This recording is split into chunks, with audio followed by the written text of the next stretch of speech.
Hey everybody, welcome to the Middleby showroom here in New York City. I am Chef Jackie Rothong and we are going to be making a delicious turkey chili for National Chili Day today. So what do you say we get started?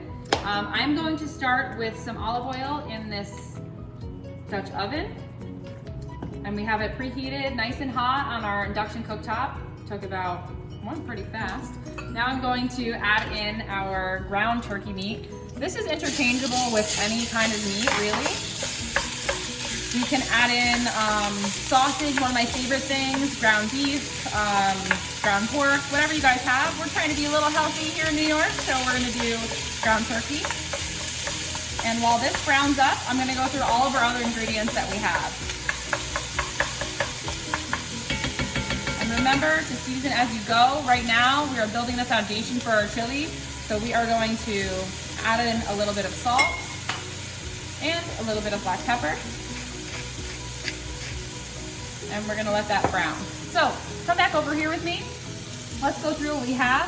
We have our bell peppers. So this is a really good way to get in a lot of vegetables for your kids. We have yellow, red, and green, and jalapenos. We have a yellow onion, some sweet potato for a little bit of body. We have red kidney beans, corn, crushed tomatoes, and then here is what's key, is our spices. So we have brown sugar to add a little bit of sweetness. This is not fresh, dried oregano, ground cumin, and chili powder. Chili powder is not spicy, which is nice. If you want to add a little spice, you can add some cayenne. I don't love spice, so we're gonna do a little spice on the side in our chili building bar, which you guys are gonna see later. With the bell peppers, I also have a jalapeno pepper in here, which is also gonna add a little bit of heat, but I have removed the seeds and the ribs to kind of cut back on the heat. So let's come back over here. I do have a secret ingredient that's gonna go into this chili as well. And we're browning about 1 pound of meat. And the secret ingredient, which you will see, is wine, which I'm very excited about, red wine. We're not gonna be drinking any right now, because this is ours. Okay guys, so as this is browning, I'm gonna actually slide this meat over to the side because it's looking really nice. And we are going to add in our onion. We want this to kind of cook down. And our peppers. Lots of colors, have fun with the colors. Perfect. And our sweet potato is also gonna take, forgot pepper there. Our sweet potato is also gonna take a little bit of time to cook too, so we want that to kind of simmer and gather all of that flavor from our spices. We're gonna season, because what have I taught you? You need to season as you go. Keep building that flavor. You can always season at the end as well, but this is where we kind of permeate all of our ingredients with our salt. Okay, so we're gonna mix this together. This is looking great. And now it's time to add our spices. So when we're adding our spices, first we're gonna add our brown sugar. That's gonna melt down in, that's about 2 tablespoons. We are going to add in our dried oregano, our ground cumin, and our chili powder. When we're adding in these spices, we're adding them in to cook them down and kind of saute a little bit, and that really wakes them up and allows our spices to bloom. The heat is really helping them bloom. And I can already smell them. Are you guys cooking along with me? Can you smell it? You're probably not cooking along, but you should be. All right, that is smelling really, really delicious. So when those spices become fragrant, that's around the time when we want to add our wine.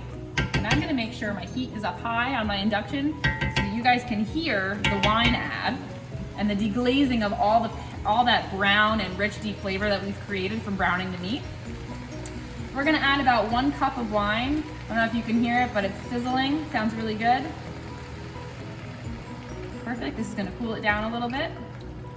It seems like 1 cup, a little extra splash. We need a little extra splash.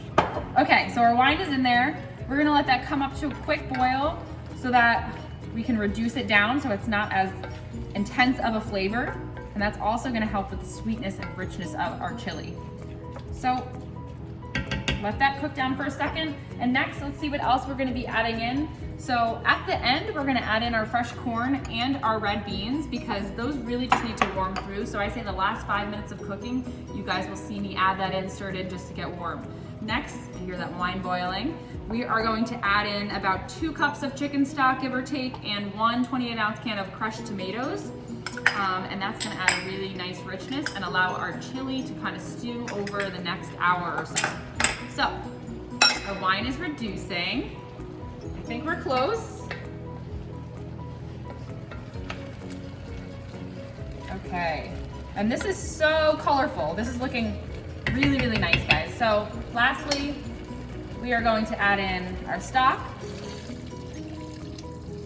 And fine to eyeball it, but if you guys feel more comfortable, this recipe is going to be found on our blog on vikingrange.com, so you'll be able to check it out and follow along for all the measurements. So now I'm going to give this another little season. We're going to give it a stir, and we're going to let this cook for about an hour to an hour and a half uncovered so it reduces down. Okay guys, so our chili has cooked for about an hour and a half, and right now I'm going to add in our red kidney beans and our corn. We just want to stir that in just to warm through. And then we're going to head over to our chili bar, and we are going to make ourselves a bowl. Okay, this looks perfect. Time to grab our bowl. Let's plate up some chili. You can see all those pretty colors. Okay, let's top it. So I like to put on top a lot of things. I like to do a whole chili bar for all of my family and friends that are coming over. So we are gonna add some avocado. Okay, a little bit of cheddar cheese. Some pickled red onion. Lots of pickled red onion. I love pickled red onion. And some pickled jalapenos for a little kick. People can also not add it if they don't want to, they don't like spice. And lastly, actually not lastly, here's a dollop of some sour cream. You could do Greek yogurt if you're trying to be healthy. A little lime cheek, a little squeeze. And we have ourselves a delicious bowl of turkey chili. Okay guys, we finally have our bowl of chili. Happy National Chili Day. We'll see you next time.